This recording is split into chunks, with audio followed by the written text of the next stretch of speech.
सेठ जी की लड़की। एक गांव में एक सेठ बहुत ही ज़्यादा पैसे वाले था। उस सेठ के घर में उसकी पत्नी और उसकी एक बहुत ही सुंदर बेटी भी रहती थी। तभी उस सेठ ने अपनी इकलौती बेटी का रिश्ता दूसरे गांव में एक बहुत ही ज़्यादा अमीर घर में करवा दिया।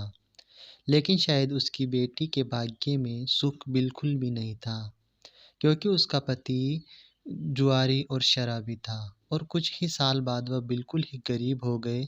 तभी बेटी की ऐसी हालत देखकर सेठानी रोज़ सेठ से कहती कि आप इतना दान धर्म करते हो, मगर क्या आपको अपने बेटी की परेशानी बिल्कुल भी नज़र नहीं आती?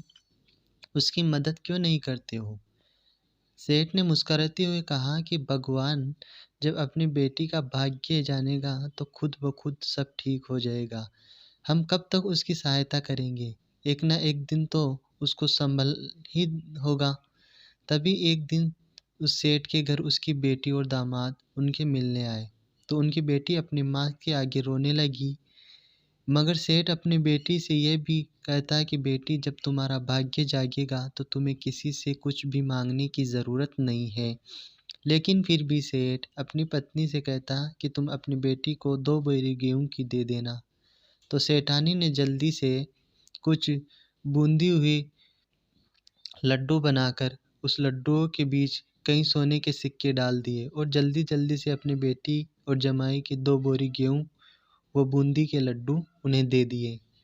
फिर वह उन्हें एक तांगे में रख कर ले गए और उस लड़की के पति ने सोचा कि इस तांगे वाले का किराया ना देकर सास के दिए हुए लड्डू दे देंगे और अपना किराया भी बच जाएगा। तभी वह तांगे वाला उसका सामान उसके घर तक उतार देता है। तभी उस लड़की के पति ने उसे कहा कि हमारे पास किराया तो नहीं है, ऐसा करो कि तुम ये लड्डू ले जाओ। और उस तांगे वाले ने उसकी मजबूरी देखकर लड्डू ले लिए। लेकिन फिर उस तांगे वाले ने सोचा कि इन लड्डुओं को अपने जानने वाले हलवाई को बेचकर पैसे ले लूँगा।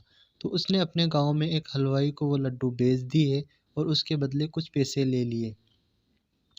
तो उसी वक़्त से अमीर सेठ भी वहीं से गुज़र रहा था। तभी उसने सोचा कि अगर मैं बनाए लड्डू को ख़त्म हो गए होंगे, क्या ना मैं लड्डू घर के लिए खरीद लूँ। तो हलवाई ने उस सेठ को वही लड्डू दे दिए जिन लड्डुओं में तांगे वाला बेच कर गया था।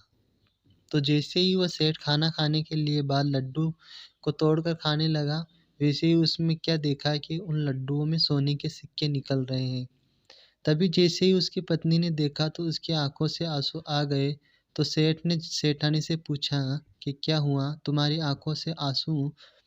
तब सेठानी बोली कि तुमने सही कहा था, अपनी बेटी का तो नसीब ही खराब है। मैंने उसे तुमसे छुपाकर इन लड्डुओं में कुछ सोने के सिक्के दिए थे, लेकिन ये लड्डू तो आपके हाथों में है। तभी उसने अपनी पत्नी से अपने सीने से लगाकर कहा कि भाग्यवान, मैंने कहा था ना कि बिना भाग्य के किसी को एक दाना भी नहीं मिल सकता है। और ये लीला तो उस ईश्वर की है, और जब वो चाहेगा तो अपने बेटी को किसी के भी आगे हाथ फैलाने की कोई भी ज़रूरत नहीं पड़ेगी और एक दिन उसका ही भाग्य ज़रूर चमकेगा। तो दोस्तों, वाक़ई में बिना भाग्य के जीवन में कुछ भी नहीं। लेकिन दोस्तों, हमेशा अपने अच्छे कर्म और अच्छे काम करते रहेंगे तो एक दिन भाग्य भी आपके पीछे भागने को मजबूर हो जाएगा। हमारी कहानी पढ़ने के लिए धन्यवाद। अगर कहानी पसंद आई तो चैनल को लाइक कीजिए, शेयर कीजिए और सब्सक्राइब ज़रूर कीजिए। धन्यवाद।